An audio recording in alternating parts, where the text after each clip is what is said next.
खास खबर में आज हम बात कर रहे हैं मुफ्त की रेवड़ियां। वो रेवड़ियां जिनको लेकर सुप्रीम आपत्ति दर्ज की गई है, नोटिस जारी किया गया है, 4 हफ्ते में जवाब मांगा गया है।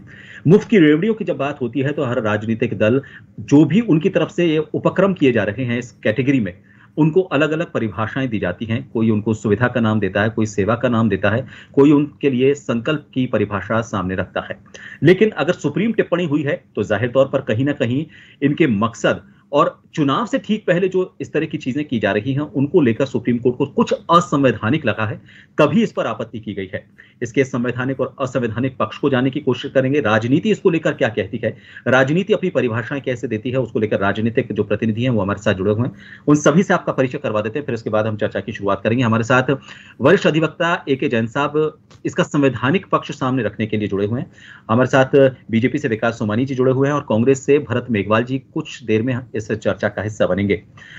सबसे पहले जैन साहब आपके पास आना इसलिए जरूरी क्योंकि संवैधानिक एक संस्था है, उसने इस पर टिप्पणी की है। जब परिभाषाएं इसकी दर्ज की जाती हैं तो राजनीतिक दल इसकी अपनी तरह से परिभाषाएं देते हैं, लेकिन अगर सुप्रीम कोर्ट ने किसी तरह की कोई आपत्ति दर्ज की और खासतौर पर उस टाइमिंग में जबकि 6 महीने का जब वक्त बचता है इलेक्शन से पहले, उस दौरान अचानक से बाढ़ सी आ जाती है इस तरह की घोषणाओं की। साउथ से राजस्थान भारत में यह कल्चर शुरू हुआ था जो धीरे धीरे नॉर्थ की तरफ भी आ गया है। सुप्रीम टिप्पणी इस पर क्या कहती है?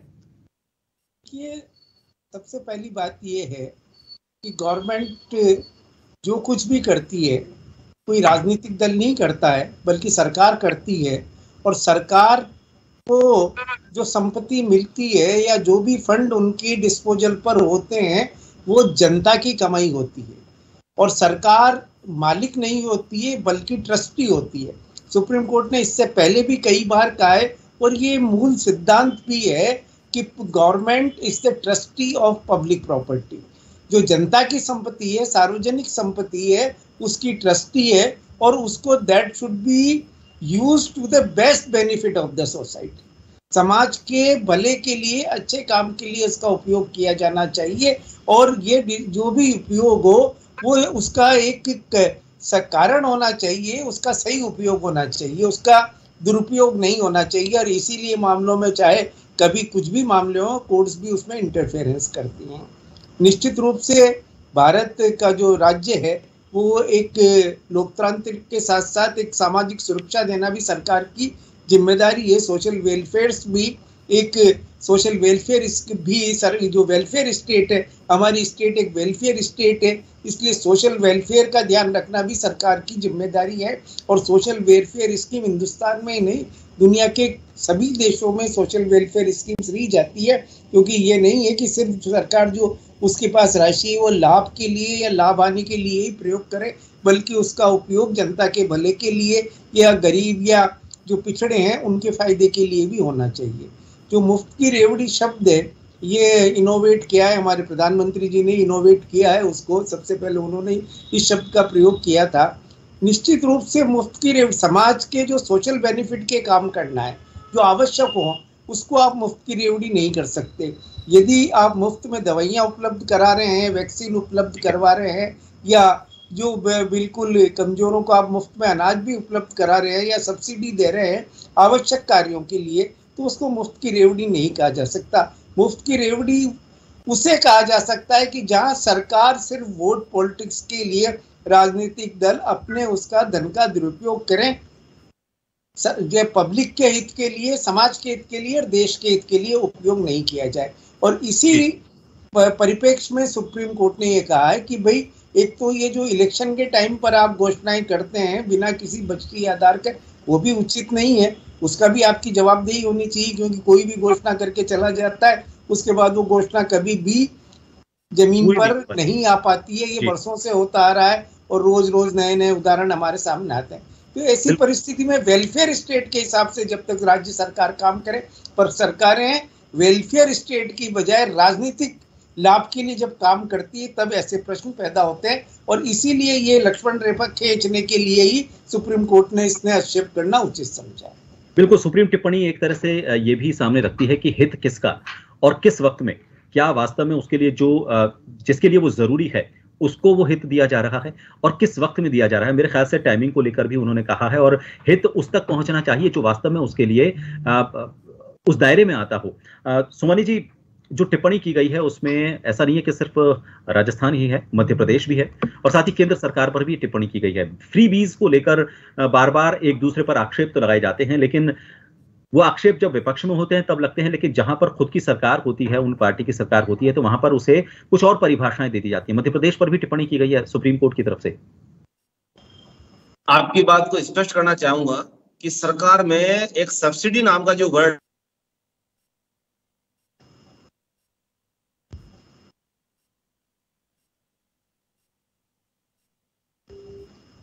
शायद कोई व्यवधान, उनके कॉल आ चुकी है शायद उनके स्काइप के बीच में, इस वजह से उनकी बात पूरी नहीं हो पा रही है। खैर उनकी बात को हम जारी रखने की कोशिश करेंगे। भरत जी, आपके पास लौटना चाहूंगा जब तक वो हमसे जुड़े। यही सवाल राजस्थान को लेकर भी ये टिप्पणी की गई है आपसे कुछ दिन पहले, लगातार जो घोषणाएं की गई थी, और अब हालांकि रेवड़ी में उसको शामिल करें नहीं करें उस पर कुछ और। जी जी सोमनी जी बोलिए, अब बोलिए, आपका बीच में आवाज नहीं आ रही थी। ये मूलभूत जो शिक्षा, स्वास्थ्य और आवास, जो रोटी कपड़ा और मकान जो कहा गया है, जो पहली आवश्यकता है, उस आवश्यकता के लिए सब्सिडी का जो प्रावधान है वो केंद्र सरकार का प्रावधान रहा है। और अब इस प्रावधान को लेके हम यदि इसको लैपटॉप पे या इसको मोबाइल पे कई चीज जो दी जा रही है, हम ये नहीं कहते सब्सिडी के अंतर्गत हर चीज दी जा रही है। सरकार का एक प्रावधान है कि कमजोर तबके को आगे कैसे उठाया जाए और कमजोर तबके को मुख्य धारा में लाने के लिए इस प्रकार की सब्सिडी का प्रावधान सरकारों में रहा है। सुप्रीम कोर्ट ने इसको स्पष्ट रूप से ये कहा है कि फ्री बीज से जो आप दे रहे हैं उसके एक नोटिस जारी करके और स्पष्टीकरण करने को कहा है। तो वो नोटिस जो जारी किया वो केंद्र सरकार को भी किया, मध्य प्रदेश को भी किया और राजस्थान को भी किया है। और इसके अंतर्गत जो अपनी ये जनहित याचिका में जो उन्होंने स्पष्ट किया कि सब्सिडी और जो है मुफ्तखोरी, उसका एक डिफरेंस है कि सब्सिडी तो क्या है कि वो मांग पर लक्षित होती है, कि जो मांग किस प्रकार की, डिमांड किस प्रकार की, मूलभूत आवश्यकताओं से संबंधित है। वो देश आजाद हुआ जब से लेके आज तक सब्सिडी का एक प्रावधान वो चला रहा है।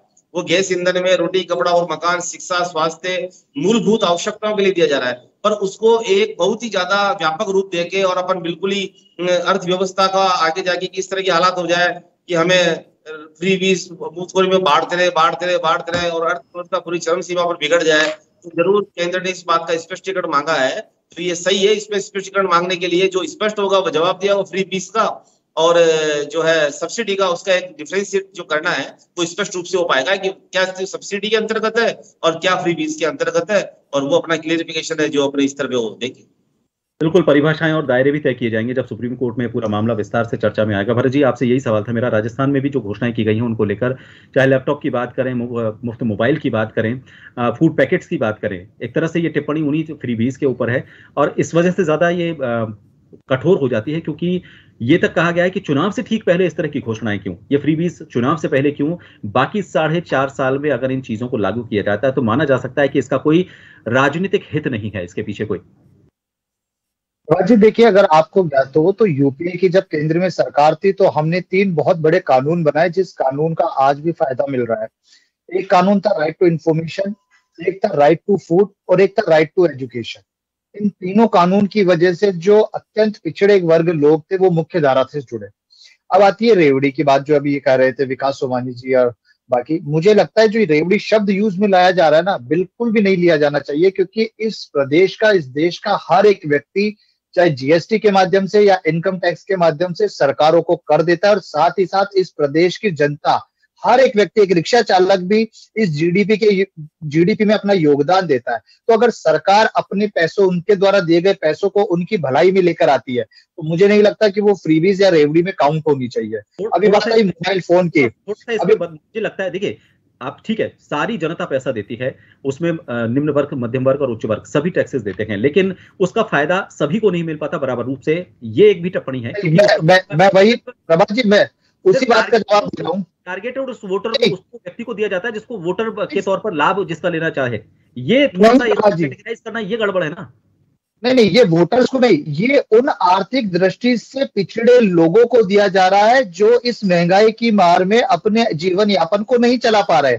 आप देखिए 2014 से पहले आटा, दाल, चाय, चीनी, पेट्रोल, डीजल, रसोई गैस की कितनी प्राइस हुआ करती थी और पिछले 9 साल में क्या प्राइस हो चुकी है। ठीक है, फिर मोबाइल के लिए क्या बोलेंगे?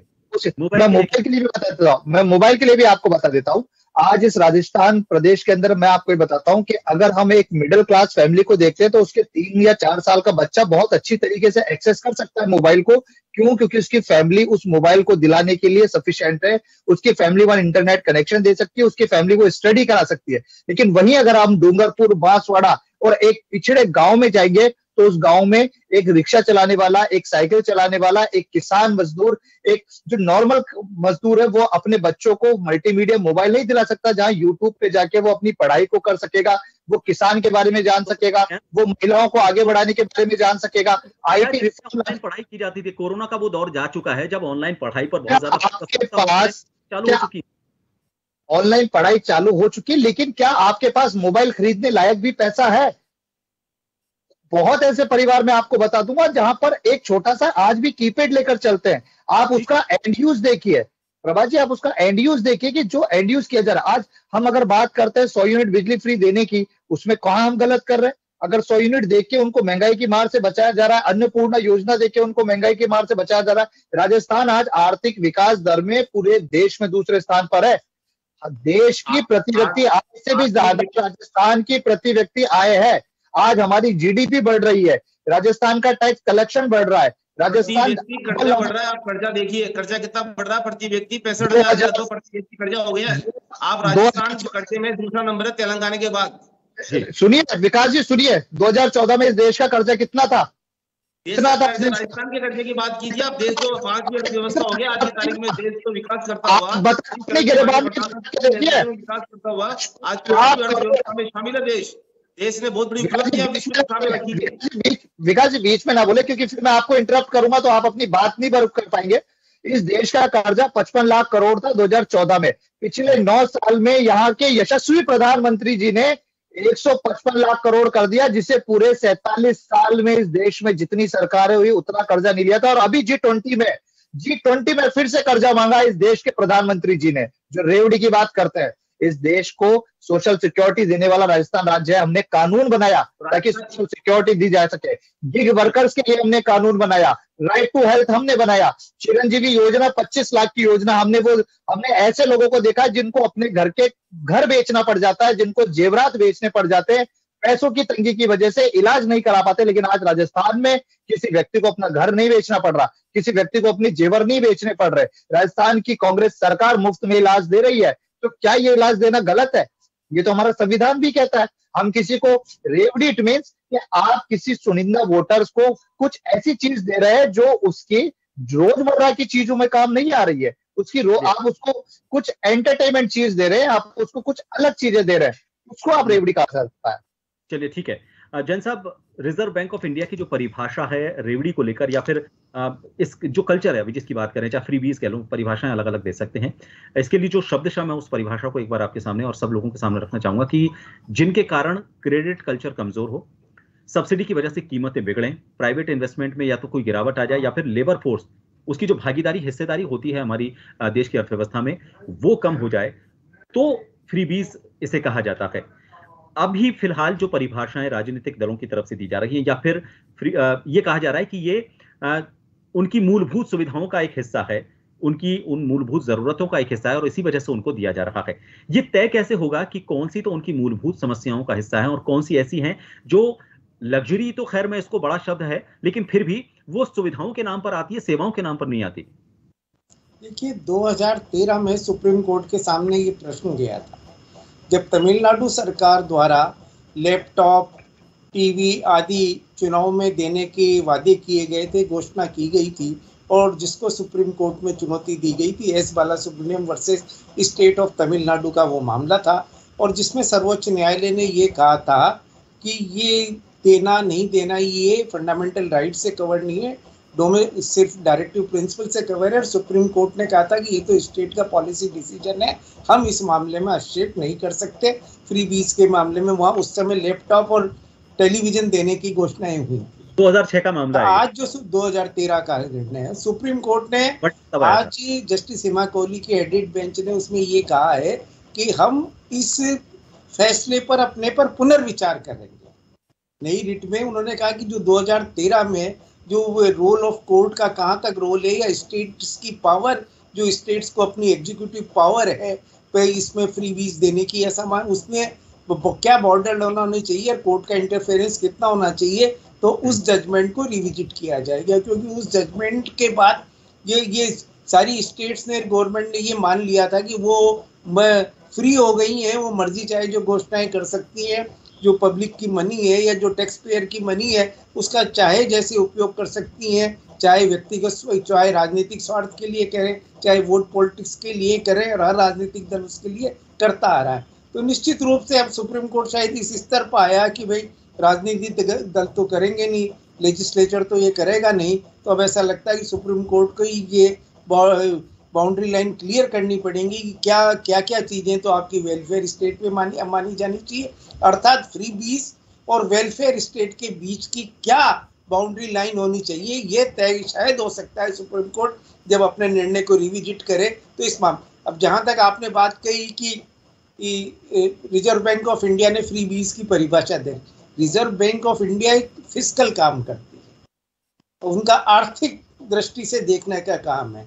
एक परिभाषा संविधान के अनुरूप वेलफेयर स्टेट में किस चीज को फ्री बीज माना जाए, उसमें हम एज इट इज आरबीआई की परिभाषा को नहीं ले सकते, क्योंकि हमें ये ध्यान रखना चाहिए कि आरबीआई एक आर्थिक संस्था है, वो एक वेलफेयर स्टेट वाला काम नहीं कर रही है, वो संविधान नहीं है।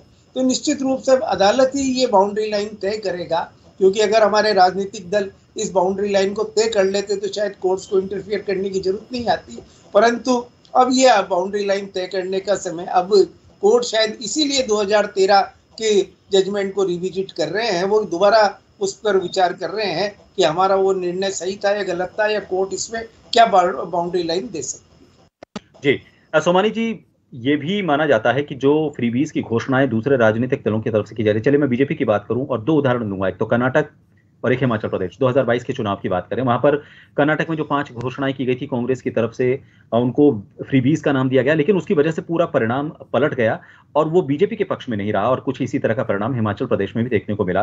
क्या ये भी एक कारण माना जाए कि अगर मान लीजिए फ्रीबीज की घोषणा नहीं की जाती है तो ऐसा परिणाम कहीं वापस ना देखना पड़ जाए, इसीलिए इस तरह की घोषणाएं, जैसे मध्य प्रदेश का नाम जो लिया गया इसी वजह से लिया गया है? देखो, आज जनता समझती है सब चीजों को, जनता आकलन भी करती है कि किन चीजों की वास्तव में आवश्यकता है, मूलभूत आवश्यकताओं के लिए कौन सी फ्री बीज होनी चाहिए, किसमें सब्सिडी होनी चाहिए और किसमें नहीं होनी चाहिए। आप कई प्रकार के लुभावने वादे करके देश की अर्थव्यवस्था को आज आम नागरिक समझता है, आम नागरिक इस भावनाओं को बहुत अच्छी तरह से जानता है कि किस चीज से देश में अर्थव्यवस्था में भार नहीं पड़ेगा और क्या सब्सिडी में होना चाहिए। सब्सिडी पहली बार तो हो नहीं रही है, छूट पहली बार हो नहीं रही है, सरकारें समय समय पे इस प्रकार की छूट देती आई और देती आई। लेकिन सब्सिडी के अलावा लाडली बहन योजना, जिसको सब्सिडी में शामिल नहीं कर सकते, हर महीने 1250 रुपए प्रदेश की महिलाओं को देने की बात की, यह सब्सिडी का हिस्सा नहीं हो सकता। 78,000 छात्रों को लैपटॉप खरीदने के लिए मुफ्त राशि देने की बात की गई थी, इनको सब्सिडी का हिस्सा कैसे मानेंगे मध्य प्रदेश में?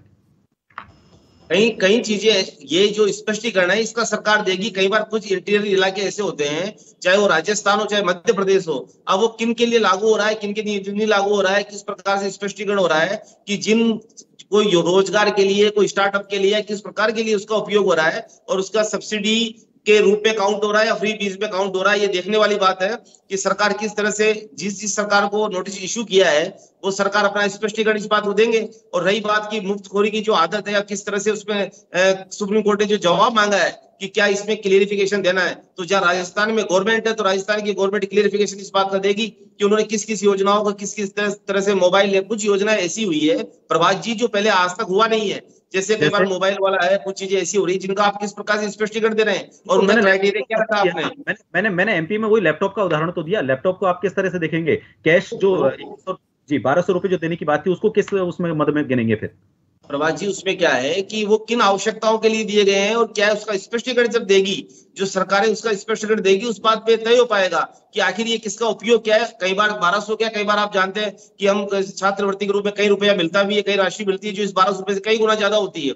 लेकिन कमजोर तबके को आगे बढ़ाने के लिए अगर वो दी जा रही है सुप्रीम कोर्ट में, अगर वो स्पष्टीकरण करते हैं तो सुप्रीम कोर्ट की बेंच देखेगी कि वास्तव में ये सही है और ये आम जो कमजोर तबका है या जनहित में कुछ है वो दिया जा सकता है सब्सिडी, तो ठीक है। अन्यथा उस पर होगी तो अपना स्पष्टीकरण देंगे, क्योंकि इस बार जिस प्रकार से बाढ़ आ रही है और जिस तरह से एक कुछ पार्टी विशेष ने इस प्रकार का वो बना दिया है कि लुभावने वादे करो, लुभावने वो दे, सीधा सा इंटरेक्ट, वो भी लास्ट चुनाव में जहाँ सरकार से हो रहा है, तो इसके बारे में एक बहुत है कि फ्री बीज को, क्योंकि आम लोगों का टैक्स है जिसके माध्यम से पैसा जाता है, तो जहाँ जायज होगा और वो सही होगा तो सुप्रीम कोर्ट उसको विचार करेगी, सुप्रीम कोर्ट देखेंगे उसको क्या करना। और अगर वो लगता है कि ये सब्सिडी का हिस्सा और जायज है तो ये सब चीज न्यायालय के निर्देश में तो ज्यादा कुछ कहना इसके लिए उचित नहीं है। पर वर्तमान में स्थिति यही है कि सब्सिडी और फ्री बीज का एक स्पष्टीकरण हो, और हर मतदाता इस बात को बहुत बखूबी से जानता है प्रभात जी कि इस देश में आज जितनी मोबाइल से, जितना एजुकेशन से, जितना लिटरेसी से, जितनी नॉलेज आम गांव तक पहुंच रही है, तो कि क्या तो सही योजना है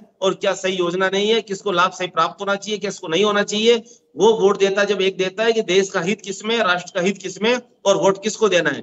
इस योजनाओं का इम्पैक्ट जरूर मानव जीवन के उपयोग के लिए जरूर आवश्यक हो सकता है, और उसकी गंभीरता किसके लिए आवश्यक है, किसके लिए आवश्यक नहीं है, ये एक मुद्दा है जो स्पष्ट होगा समय के साथ, जो भी अपना जवाब पेश करेंगे। बाकी ये बात जरूर है कि राष्ट्र हित, देश हित को जनता सर्वोपरि मानती है, और वो सर्वोपरि मानती हुई ही वोट देगी, क्योंकि वोट सबसे बड़ा मूल अधिकार है। वोट हिंदुस्तान में किसी चीज से इम्पैक्ट होता नहीं है, चाहे सरकार राजस्थान की करने की कोशिश करे किसी भी तरह से, पर वो इस प्रकार से होगा कि इसका स्पष्टीकरण यहाँ भी देंगे और जनता भी जो जायज होती है वो करती है। और जहाँ लगता है कि किसी रूप से बांटे जा रहे हैं या किसी चीज को प्रलोभन लेने की कोशिश कर रहे हैं, तो जनता सब समझती है, जनता उसका जवाब चुनाव में दे देती है। भरत जी, यही सवाल, बीजेपी ने जिस तरह की घोषणाएं की थी 2022 में उत्तर प्रदेश में, उसके बाद कांग्रेस को बड़ा झटका वहां पर लगा था। लेकिन अब राजस्थान की बात करें तो राजस्थान में एक बहुत बड़ी जिम्मेदारी है कांग्रेस के ऊपर कि एक बार फिर इसको रिपीट करे। जो वादा किया गया है कि सरकार रिपीट होगी, डिलीट नहीं होगी, ये एक तरह से बहुत बड़ी जिम्मेदारी ले ली गई और बहुत बड़ा भार ले लिया गया। और इसके लिए सारे येन केन प्रकारेण कहा जाता है कि राजनीति में सभी हथकंडे अपनाने की कोशिश की जाती है। कोई और हथियार नहीं बचा तो सबसे लास्ट में फ्रीबीज की बारी आती है। राजस्थान में बीजेपी का यही आरोप है कि फ्रीबीज के नाम पर जो ये मोबाइल बांटे जा रहे हैं और जिस तरह की घोषणाएं की गई हैं वो सभी चुनाव के मद्देनजर की गई हैं। और बीजेपी का जो यूपी का उदाहरण है वो मैं इसलिए सामने रख रहा हूं कि वहां पर भी फ्रीबीज की वजह से बीजेपी की जीत हुई थी। नहीं प्रभात जी, देखिए कांग्रेस का काम करने का तरीका बिल्कुल अलग है। 2018 के बाद राजस्थान में जब कांग्रेस की सरकार बनी तब आप देखिए 2020 में हम कोरोना हमने देखा। कोरोना में भी माननीय मुख्यमंत्री जी ने कोई व्यक्ति भूखा ना सोए की तर्ज पर हमने काम किया। हमने जिन लोगों को एनएफएसए से जो लोग जुड़े हुए नहीं थे उनको 5 किलो अनाज देने का माननीय मुख्यमंत्री जी ने काम किया। कोरोना के अंदर आपको भी ज्ञात होगा 5% जीएसटी लगा दी थी केंद्र सरकार ने, तब माननीय मुख्यमंत्री जी ने निवेदन किया, सतीश पूनिया जी ने निवेदन किया और फिर 5% जीएसटी हटी। शुरुआत में वैक्सीनेशन के पैसे लिए जा रहे थे 400 से 1200 रुपए तक। एक आम गरीब व्यक्ति कैसे उस वैक्सीनेशन को करता, राजस्थान सरकार ने उस चीज को उठाया। राजस्थान सरकार ने सबसे पहले फ्री वैक्सीनेशन शुरू किया, उसके बाद केंद्र सरकार को और बाकी राज्यों को करने को मजबूर करना पड़ा। बीजेपी सरकार ने किया था। विकास जी मत बोलिए बीच में, प्लीज मत बोलिए। विरोध किया था, आप तथ्य को सही करें और कोई बात नहीं करना चाहता। विकास जी मैं आपके टर्न में नहीं बोलता, मत बोलिए। उसके बाद हमने कृषि बोलने तो दीजिए उनको अपनी बात रखने दीजिए। भरत जी बोलिए। उसके बाद प्रभात जी हमने कृषि बजट अलग से दिया। राजस्थान पहला राज्य बना जिसमें कृषि बजट देने वाला हमारा राज्य बना। जिस तरीके से मनरेगा कांग्रेस की सरकार, यूपीए की सरकार जब केंद्र में थी लेकर आई थी ताकि लोगों का पलायन शहरों में आने से रुके और वहीं पर उनको रोजगार मिले, उसी की तर्ज पर हमने इंदिरा गांधी शहरी रोजगार गारंटी यहाँ शुरू करी। हमने 8 रुपए में खाना मिलने के लिए इंदिरा रसोई योजना हमने चालू करी। गए साल जब भारत जोड़ो यात्रा में राहुल गांधी जी अलवर माला खेड़ा आए थे तब जिस तरीके से कीमतें बढ़ती गई रसोई गैस की, उसको देखते हुए मुख्यमंत्री जी ने कहा था कि हम आज पिछले 6 महीने की बात, सुप्रीम कोर्ट ने जो टिप्पणी की है ना उसमें एक मियाद है कि चुनाव से ठीक पहले इस तरह की जो घोषणाएं की जा रही हैं वो किस दायरे में ली जाए, उनका क्या स्पष्टीकरण? देखिए माननीय सुप्रीम कोर्ट ने जो कहा, उन्होंने ये कहा कि प्रधानमंत्री जी को राजनीतिक दलों की एक बैठक भी बुलानी चाहिए और एक बाउंड्री लाइन होनी चाहिए कि उसको किस तरीके से परिभाषित किया जा सके। मैं अजय जी की बात से बिल्कुल सहमत हूं कि रिजर्व बैंक एक फाइनेंशियल इंस्टीट्यूशन है, उसकी डेफिनेशन बिल्कुल अलग होगी, लेकिन एक सोशल सिक्योरिटी का जो राज्य होगा उस राज्य के लिए वेलफेयर स्कीम कौन सी हो सकती है? राजस्थान राज्य में आप देखिए हमने सोशल सिक्योरिटी के लिए 1000 रुपए हर व्यक्ति को मिनिमम पेंशन करी। वो व्यक्ति कौन होगा? वृद्धावस्था या विधवा या पालनार योजना जिसका पति नहीं है, उस विधवा के लिए हमने शुरू की ताकि उसकी आर्थिक स्थिति सही हो सके, वो अपने बच्चों को सही से शिक्षा दे सके और उसके हमने 15% इंक्रीमेंट भी किया। तो हमने जो योजनाएं बनाई है वो एंटरटेनमेंट के लिए नहीं बनाई है, हमने योजनाएं ऐसी बनाई है जिससे आर्थिक रूप से, सामाजिक रूप से, शैक्षणिक रूप से और यहाँ तक मानसिक रूप से, क्योंकि जब आप गरीबी में होते हैं आप मानसिक प्रताड़ना भी आपके पास होती है। तो राजस्थान सरकार 156 की अगर बात करती है, अगर फिर से कांग्रेस सरकार रिपीट होने की बात करती है तो वो बात करती है योजनाओं पर, वो बात करती है काम पर। हमने ईआरसीपी पे काम किया, ईआरसीपी पे ये जवाब देने के लिए नहीं है। 2018 में प्रधानमंत्री जी यहाँ कर गारंटी शब्द का यूज करते हैं, 2018 में देखे गए थे ना आप गारंटी, क्या हुआ? 2017 में डीपीआर आपने बनाई, लेकिन आप आज भी उस पर कायम नहीं है, आप उस पर काम करना नहीं चाहते। किसानों के कर्ज माफी की बात आती है, हमने कहा हमने सारे सहकारी बैंकों का कर्जा माफ किया और हम ओपीएच स्कीम के अंतर्गत, ओटीएच स्कीम के अंतर्गत आज भी केंद्र सरकार के कर्जा भी माफ करने को तैयार है, लेकिन आप अप्रूवल नहीं देते हो। 8,48,198 करोड़ आपने अपने उद्योगपतियों के माफ कर दिए। आज किस तरह से देश को किस गर्त में, कहाँ है रुपया के? आज आप रुपए डॉलर की बात करते थे प्रधानमंत्री जी, कहाँ गया? आर्थिक स्थिति तो देश की आपने खराब कर दी। 1998 में 15 दिन की पीपीटी, आज हम इंडेक्स में, अच्छा आंकड़े बताइए आप, आज भुखमरी के अंदर कुल मिलाकर जो वजन आता है ना, भुखमरी के आंकड़े पे 117 देशों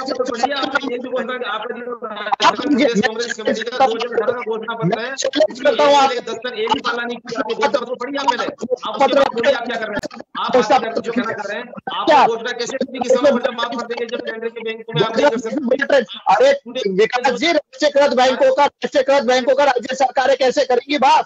आरबीआई के अधीन आने वाले बैंकों का कैसे करेंगी माफ? इतना तो समझिए आप। फ्रीबीज और मुफ्त रेवड़ियां का देखिए, जब तक सब्सिडी या फिर एक तबके की बात है उसके लिए उसको अलग तरीके से दिया जा सकता है, लेकिन दोनों, किसी भी राज्य की बात कर लें या भारत की बात कर लें, जो कर्ज बढ़ता जा रहा है वो इन फ्रीबीज की वजह से भी बढ़ता जा रहा है। केंद्र सरकार ने भी इसको लेकर ताकीद किया है। आर्थिक व्यवस्था भी हमारी अभी इस बात को लेकर ये नहीं कहा जा सकती, मजबूत नहीं कही जा सकती कि हम इस तरह से फ्रीबीज दें। हाँ देखिए, अगर आपको किसी को सुविधाएं देनी है, सेवाएं देनी है, तो जनता सिर्फ ये मांगती है कि उसे रोजगार दे दिया जाए, उसे जो भी खर्चा करना होगा वो कमा लेगी, उसे माहौल दे दिया जाए ताकि उस माहौल में वो अपने आप को और ज्यादा तरीके के रास्ते पर तेजी से लेकर जाए। वो अपने आप को सक्षम चाहता है, वो सब्सिडी नहीं चाहता, वो चाहता है कि उसे सक्षम बनाया जाए। और सक्षम बनाने के लिए जो चीजें दी जानी चाहिए वो है शिक्षा, स्वास्थ्य और रोजगार। इन तीन चीजों पर अगर किसी तरह के कोई खर्चे किए जाते हैं बिना किसी राजनीतिक लाभ को देखते हुए, तो मुझे लगता है कि उन्हें रेवड़ी की परिभाषा नहीं दी जा सकती। लेकिन पिछले 6 महीने में अचानक से जो बाढ़ आई है और इसी वजह से सुप्रीम कोर्ट ने टिप्पणी की है, आप रेवड़ियों को लेकर, फ्रीबीज को लेकर आप अपनी परिभाषाएं तो दे सकते हैं, लेकिन मुझे लगता है कि राजनीति को अब एक बार एक साथ बैठकर ये सोचना होगा कि सिर्फ इस तरह से आखिरी दौर में जो भी काम ये किए जाते हैं, क्या वोटरों को, उस जनता को वोटर के तौर पर तब्दील करने में किए जाते हैं? और अगर वोटर के तौर पर वो जनता तब्दील हो रही है तो जनता के लिए भी एक सवाल है, वो भी सोचे, वो भी इन परिभाषाओं को अलग अलग तरीके से देखे, उनमें डिफरेंस करे, उसमें अंतर करे कि कौन सी चीज ऐसी है जो उसकी सुविधा के लिए और कौन सी चीज ऐसी है जो उसकी सेवा के लिए दायरे में आती है। बहुत बहुत शुक्रिया आप सभी का हमारे साथ इस खास खबर में जुड़ने के लिए। नमस्कार।